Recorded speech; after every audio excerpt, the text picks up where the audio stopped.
नौकरानी एक घर के लिए कितनी जरूरी होती है, आइए देखते हैं। अरे बहू, ये देख, सारा साबुन बर्तन में रह गया।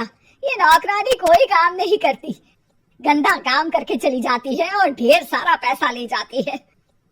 अरे मम्मी जी, उसने तो साफ किया ही था। मेरे ही हाथ से इस ग्लास में सर्फ गिर गया था। अरे बस कर झूठी, उसे बचाने के लिए सारी जुगत लगा ले, लेकिन मैं तो इसे निकाल कर ही रहूंगी। हमारे जमाने में ना कोई नौकरानी थी और ना ही ये चिकने बर्तन। चूल्हे के जले बर्तनों को राख रगड़ कर साफ किया करती थी मैं। अरे माँ जी, मैं कहाँ बचा रही हूँ उसे।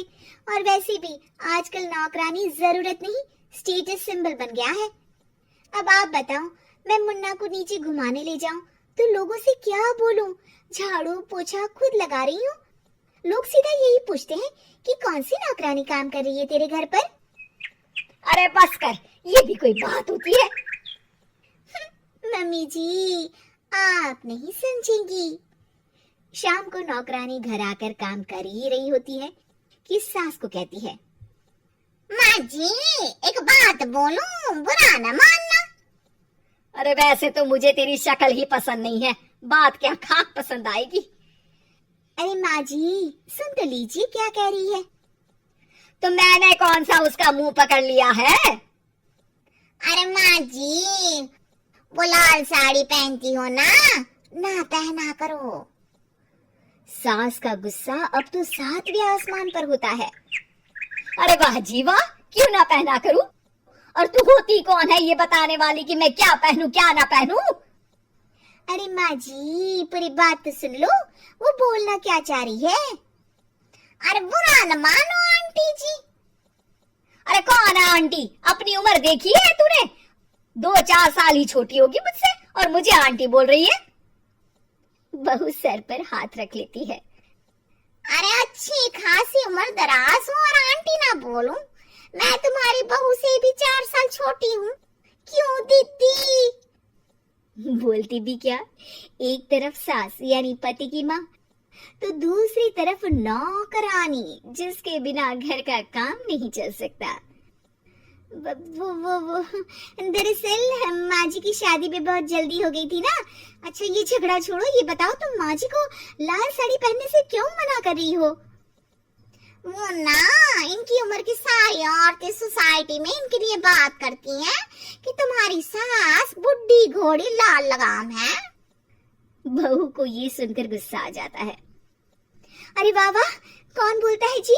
खुद क्या है यहाँ की औरतें, बाल सफेद लेकिन टाइट जींस और कोई कुछ भी पहने। अरे पहनना हमारा निजी हक है, किसी को कुछ हक नहीं बनता कि वो मेरी सास के लिए कुछ बोले। मैं आज ही जाकर माँ जी के लिए लाल जींस लेकर आऊंगी, फिर देखो कोई क्या बोलता है। अरे चुप लाल जींस। अरे सुन नौकरानी के बच्ची, जाकर बोल दे उन लोगों से कि उन लोगों की तरह मैं उड़ती नहीं फिरती हूँ घर बार छोड़कर। अपने बच्चों और नाती पोतों में मन लगाती हूँ, ना कि सारा दिन ताश के पत्तों में आंख गड़ाकर 3 पत्ती खेलूं। नौकरानी वहां से चली जाती है। वैसे बहू, नौकरानी के क्या फायदे हैं ये तो पता नहीं, लेकिन सबसे अच्छा तो ये कि पता चल जाता है कि कौन किसके लिए क्या बोल रहा है। सोसाइटी में तेरा नौकरानी रखने का इरादा बिल्कुल ठीक था। अगले दिन उन लोगों के घर की बेल बजती है। बहू दरवाजा खोलती है कि सामने कुछ औरतें खड़ी होती हैं। अरे बहू, कहाँ है तेरी सास? बुला जरा। अरे बहन जी, आप सारी एक साथ आइए आइए, कैसे आना हुआ? अरे 3 पत्ते खेलने आई हैं, क्यों खेलोगी? क्यों नहीं, वैसे भी बड़े दिन हो गए, एंटरटेनमेंट हुआ नहीं। बहू जा जाकर पकोड़े तो बना ला। अरे बस करिए, आगे कुछ पीछे कुछ। वैसे तो कहती है कि परिवार पर ध्यान देती है, हमारी तरह 3 पत्तियां नहीं खेलती। हमने कौन सा परिवार छोड़ दिया? सास सक पका जाती है। अब ये किसने कहा? मैं तो कहती हूँ कि मैं भी थोड़ा बाहर निकलूं।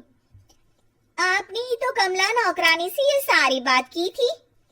सास और बहू को अब सारी कहानी समझ आ जाती है कि सोसाइटी की औरतें क्यों भड़क रही हैं। माफ करिए आंटी, मैं छोटी हूँ लेकिन फिर भी पहले तो आप लोगों ने माँ की लाल साड़ी का मजाक उड़ाया था ना।